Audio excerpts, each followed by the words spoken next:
You ever been caught between sin and salvation, with a storm raging outside and something even more dangerous standing at your door? I have. Night when everything changed, when I had to choose between the man I thought I was and the man I needed to become. There she stood in my doorway, soaked to the bone, wild as the Colorado storm itself. Name was Esme, and she carried trouble like some folks carry prayer books. Question is, when the devil comes knocking in the shape of an angel, do you open that door or keep it locked tight? Maybe I made the right choice that night. Maybe I damned us both. You tell me. If you've ever walked that line between right and wrong, hit that like button. Subscribe if you want to hear more tales from a man who's seen both sides of glory. And drop a comment telling me where you're listening from. I've got stories from every corner of this wild country. Let me paint you a picture of that night, partner. I was holed up in my cabin, nothing but me, my whiskey, and ghosts for company. Been that way since fever took my Sarah 3 winters back. Swore off women, swore off caring, swore off everything that might make me feel human again. Had my Colt within arm's reach, bottle half empty on the table, and the fire burning low. That's how I liked it. Quiet, empty, safe. Then came that knock. Sharp, desperate, cutting through the howl of the wind like a blade through flesh. Now you got to understand, nobody comes calling on a night like that unless they're running from something or there's something worth running from. I should have kept that door barred, should have pretended I wasn't home. But something in that knocking, something urgent and broken, made me reach for the latch. Door creaks open, and there she is. Esme, hair black as midnight, eyes green as Colorado sage, and trouble written all over her like scripture on a preacher's tongue. Her dress was torn at the shoulder, wet fabric clinging to every curve the good Lord saw fit to give her. Water dripping from those lips, breath coming shallow and quick. She wasn't just running from the storm outside. She was carrying one inside her, and I could feel it calling to something dark I'd buried deep. One night, she says, voice smooth as aged whiskey. That's all I ask. Now I knew her reputation. Whole territory did. They called her a harlot, a temptress, said she'd left broken hearts and ruined homes wherever she went. But standing there in my doorway, looking up at me with those eyes that held more pain than passion, I saw something different. Saw a woman who'd been branded by other folks' sins, carrying their shame like it was her own. Before I could answer, hooves started pounding the earth, lantern lights cutting through the rain like Judgment Day. The town was coming, and they weren't coming for Sunday service. You know what I did? I stepped aside and let her in. Maybe it was the whiskey. Maybe it was 3 years of loneliness. Or maybe it was just recognizing something broken in her that matched what was broken in me. Door slammed shut behind her, and suddenly my quiet little world wasn't so quiet anymore. She stood there, dripping by my fire. And I'll be honest with you, every instinct I had was screaming warnings. The way she moved, like water over stone. The way her eyes caught the firelight, dangerous and beautiful. The way her presence filled up every empty corner of that cabin I'd been hiding in. I turned away, gripping my gun, trying to remember why I'd sworn off feeling anything. You shouldn't be here, I told her, voice rough as mountain stone. Town's already on your trail. Her laugh was bitter, like whiskey left too long in the bottle. They always are, she said.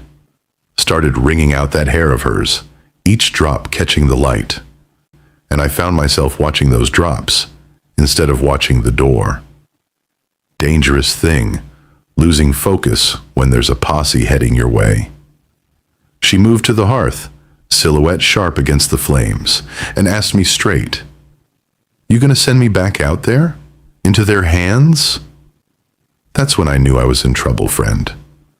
Not from the men outside. I could handle men with guns. Trouble was what she stirred up inside me. Feelings I'd buried with Sarah. Desires I thought I'd killed with grief. I poured her a shot of whiskey, hands shaking like a schoolboy's, and made her a deal that would change everything. "One night," I said. "Then you're gone." Her fingers brushed mine when she took that glass. Just a touch, but it sent lightning through my veins. She looked at me then, really looked, and said something that cut right to the heart of it. "You don't look at me like I'm damned." That's when I heard them outside, angry voices, sharp and getting closer. Amos the deputy, barking orders. Reverend Hale, voice trembling with righteous fury. And young Caleb, the preacher's son, whose obsession with Esme had turned love into something ugly. "They're here for me," she said, but her voice was steady. Hands might have been trembling, but her spine was straight as a rifle barrel. She stepped closer, close enough I could smell rain and sage on her skin. "You don't have to fight for me. Just don't let them take me." Now here's where I had a choice to make, and I want you to think about what you would have done. Had a woman in my cabin, town calling her a whore, posse outside ready to string us both up. Could have handed her over, washed my hands clean, gone back to my bottle and my ghosts. Would have been the smart thing, maybe even the right thing. But when I looked at her, really looked, I didn't see the harlot they were hunting. Saw a woman who'd been judged by men who probably weren't fit to judge anybody. Saw someone who'd been running so long she'd forgotten there might be places to stop. Saw something in her eyes that reminded me why I'd become the kind of man who'd fight impossible odds. Made my decision right then. Told her to stay back, that this wasn't her fight yet. But we both knew that was a lie. Soon as I opened that door, it became both our fights. Stepped outside into that storm, Colt in my hand, and faced down 7 men who thought they had the right to decide how other folks should live.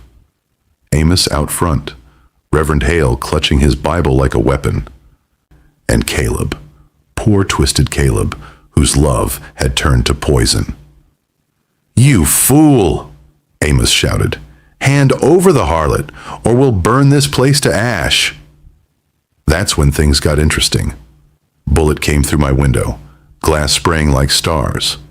Dragged Esme down behind the table, her body pressed against mine, and for a moment the danger outside seemed less important than the fire she was lighting inside me. But bullets don't care about desire, and righteous men with guns don't pause for passion. What followed was the kind of fight that changes a man. Not just the shooting, though there was plenty of that. It was fighting for someone else.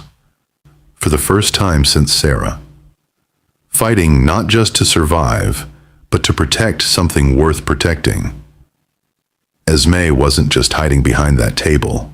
She was loading guns, watching my back, moving like she'd been in fights before. When young Caleb charged up those stairs, madness in his eyes and my name on his lips, it was Esme who ended it. Quick as a snake, blade in his throat before he could pull that trigger. Watched the life drain out of the boy who'd claimed to love her, and I saw something die in her eyes too. The hope, maybe, that someday she might be more than what men made her. By dawn, cabin was ash, posse was scattered or dead, and we were riding out together on my old horse. Her arms around my waist, body pressed against my back, and the whole territory thinking we were both killers now. Maybe they were right. Maybe we were exactly what they said we were. But as we rode toward that horizon where nobody knew our names, I felt something I hadn't felt since Sarah died. Purpose. Not just surviving, but living. Esme had brought chaos into my ordered grief, and somehow that chaos felt more honest than all my careful mourning. We never talked about love. Word was too clean for what we were. But there was understanding between us. Recognition of two souls who'd been marked by life and found something worth fighting for in each other. She'd killed for me, I'd killed for her, and somehow in all that blood had found something that might have been redemption. Truth is, I don't know if what we did was right or wrong. Don't know if we saved each other or damned each other. All I know is that night taught me something about the line between sin and salvation. Sometimes there isn't one. Sometimes you just have to choose who you're willing to become and live with the consequences. They say every man's got a price, a moment when he'll abandon everything he believes in. Mine came in the shape of a woman with sage green eyes and a past she couldn't outrun. Question isn't whether I'd do it again. I would, without hesitation. Question is what that says about the man I really am, underneath all the rules and righteousness. We rode into legend that night, Esme and me. Not the kind they write in history books, but the kind they whisper about in saloons when the whiskey flows and the night gets long. Story about a rancher who threw away his reputation for a woman the world had already judged. About a woman who found a man willing to see her as more than her sins. Some folks say we were the worst kind of criminals. Others say we were just two broken people who found something worth fixing in each other. Me? I think we were exactly what we needed to be in that moment when everything hung in the balance. That storm passed, like all storms do, but what it left behind changed the landscape forever.